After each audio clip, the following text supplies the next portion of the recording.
You're listening to Truth in the Afternoon. I'm your host, Dr. Ken Harris. 833-212-1017 is the talk and text line. Phones are down.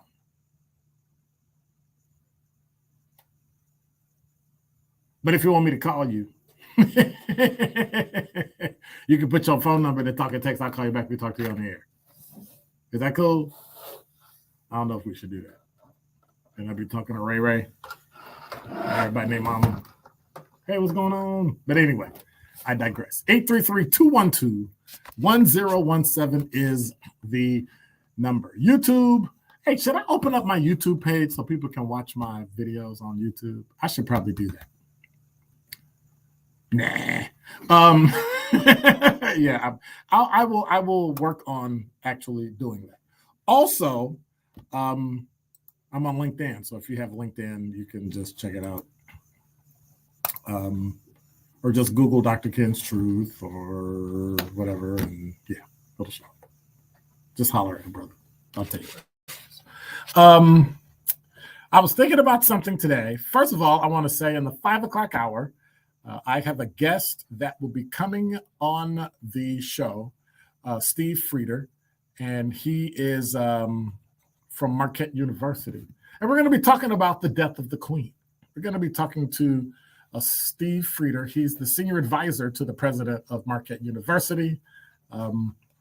He has excellent information on just what's this whole thing about the Queen and why is this important to America? Why is it important to the Black community? We'll talk about that a little later. But when you look at things like that happen, right?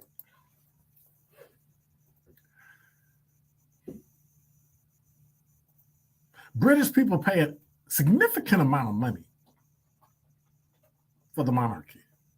Like, because you were born a certain way, you made laws that dictate whoever's in your family, if you follow the rules and the queen has all this power or the king, then you get to make up like basically whatever you want based on tradition that's been followed through for, I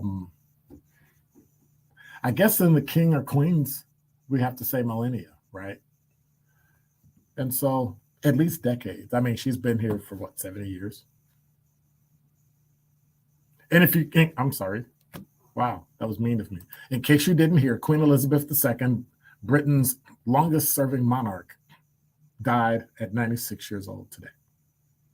So the family was summoned in and she passed away. Now, the funny part about that is we'll talk about who's next in succession and how that works and how that happens. But the sheer wealth of the Commonwealth of Great Britain, the sheer wealth of money that has been spent on the family because they're considered royalty. The hard work, the backbreaking work that people of Great Britain have done and never earned the right to even be in the presence of the Queen. That's astounding to me. So we'll talk about some of that. We'll talk about how and why that happens and what that means. Should it mean anything to Black people? Should it mean anything? Because really what it comes down to wealth. Not richness, but actual wealth. And I think we need to take a look at that. We can learn a few things from it, and we can also protect us from a few things. How much are you worth? I mean, financially, physically, morally, psychologically. I don't know. How much are you worth? We always think financial. We always think it. When you ask kids, we always talk about we want to be rich. The monarchy was rich. They lived off the fat of people paying taxes in Great Britain. Did they ever generate anything? They went to other countries and took resources and made use of their natural resources and their people, and kind of made people feel like they ought to be grateful that the Brits were even there. But have you thought about how much you're worth? All the money you owe, all the money you have, all the insurance money you have, just calculate your worth. Are you wealthy? Well, I've learned that you're not wealthy until you have 3 generations of money that has passed through 3 generations. It takes 3 generations. And so my question is that what you're working towards?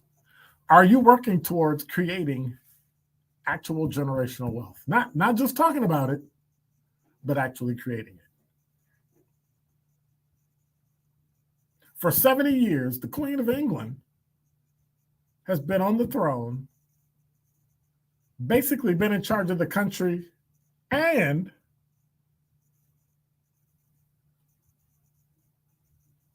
the head of the Anglican Church. Now, that's just foreign to me. I would never want anything like that in America. And we wonder why people that are rich in Great Britain left the country, came here, got rich, and went back. Somewhere, I think the Black community should take homage, is that the right word? They should learn from how wealth is created in other countries. Because I think we have to start to question, number one, how much we're worth. And number two, are we rich or are we wealthy? I don't want to be rich. I want to be wealthy. My plan is to create 3 generations, 4 generations, 5 generations, so that 100 years from now, if we're still here, I have generations of people that look to me to say, thank you.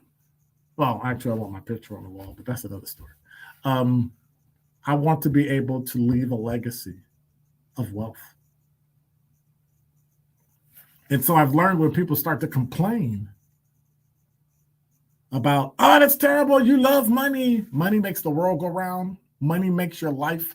If you are listening to my voice and driving a car, working, or at work, or retired, money meant something to you. Do you worship it? Absolutely not. But do you understand it? Do you make it work? You have to stop being fearful of something you don't understand. Don't just throw it off to the side and forget about it. That makes for a long, very, very, very poor life. And I don't mean poor in wealth, but poor in spirit, poor physically, poor mentally.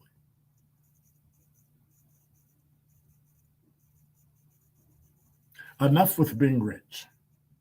Having a lot of money, going to work and making a lot of money, that's cute, but it really doesn't work. You have to ask yourself the question, what are you working towards? Are you working towards being rich? Or are you working towards being wealthy?